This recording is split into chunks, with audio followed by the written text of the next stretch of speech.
Je vais vous lire un texte que m'a adressé pour qu'il vous soit lu Dominique Sierra, l'éditrice de La Tête à l'envers, qui ne peut pas être là ce soir avec nous. Bienvenue à vous qui êtes venus écouter les lectures des 2 derniers recueils publiés à La Tête à l'envers. L'Espérance d'un bleu de Sabine Péguillon et Nuit blanche de Régis Lefort. Cette rencontre sera aussi l'occasion de rendre hommage à 2 écrivains qui nous ont quittés cette année, Jacques Robinet, dont j'ai publié 3 recueils de poésie, et Claude Spilman, dont j'ai publié un roman, œuvres qui ont en commun une grande élégance d'écriture et de pensée.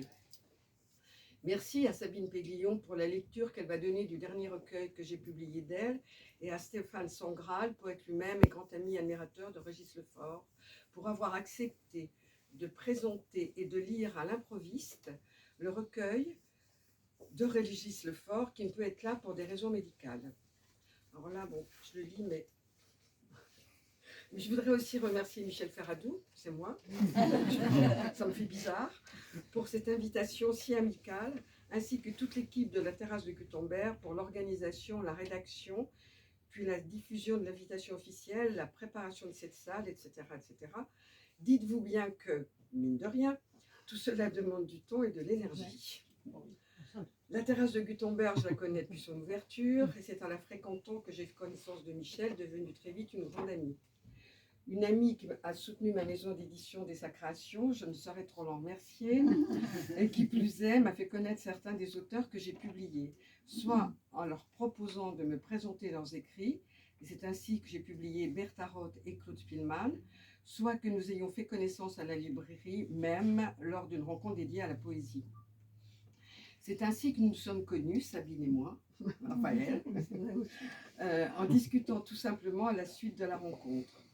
Depuis, j'ai publié 4 recueils d'elle, Le Nid, Faire un trou à la nuit, Ces mots si clairsemés, et le dernier dont elle va donner lecture, L'Espérance d'un bleu. Un chemin parcouru et pendant lequel quelque chose a mûri dans l'œuvre de Sabine. Il y aurait beaucoup à dire, à écrire là-dessus.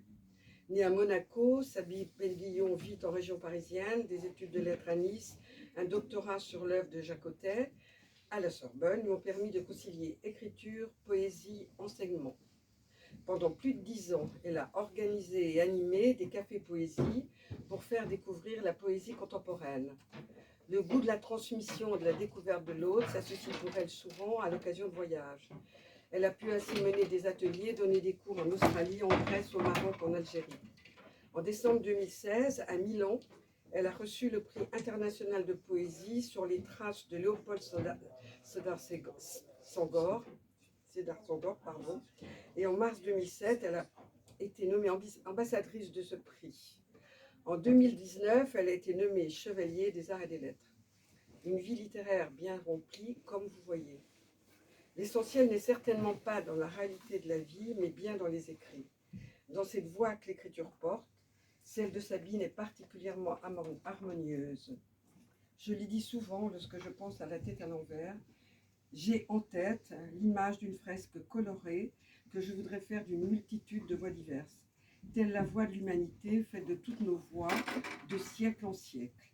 Vous en avez ce soir une petite illustration avec ces 4 voix que sont celles de Sabine Péguillon, celles de Régis Lefort, celles de Jacques Robinet et de Claude Spilman. L'écriture de Sabine Péguillon est particulièrement... Est-ce que je l'ai déjà dit? Non. Je l'ai déjà dit. Je ne sais plus. L'écriture de Sabine Péguillon est particulièrement harmonieuse. Elle semble toute de simplicité, ce qui est souvent la marque des grands, me semble-t-il. Elle n'en est pas moins beaucoup travaillée, en particulier du point de vue du rythme et des assonances. Elle en a parlé dans une interview donnée tout récemment à Cécile Oumani et publiée dans la revue Recours au poème.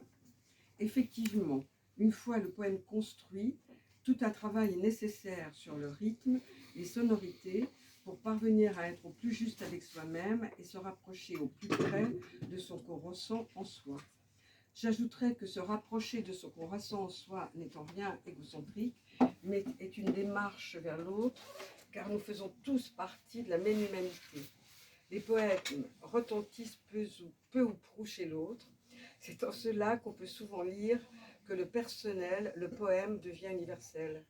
L'œuvre de Sabine évolue au fur et à mesure des parutions. Chaque recueil est comme une étape dans sa maturation. Et pour moi, il est émouvant de la suivre étape par étape. La vie est là dans son déroulement, joyeux ou serein, tourmenté. Et son œuvre s'approfondit au fur et à mesure de son travail et de ce qu'elle peut, comme tout un chacun, traverser dans sa vie. Le mieux est de l'écouter lire ses poèmes et ensuite d'engager la discussion. Bonne rencontre à vous tous. Je n'ai qu'un regret, ne pas pouvoir être avec vous, écouter ces voix de poètes que j'aime tant. Dominique Sierra.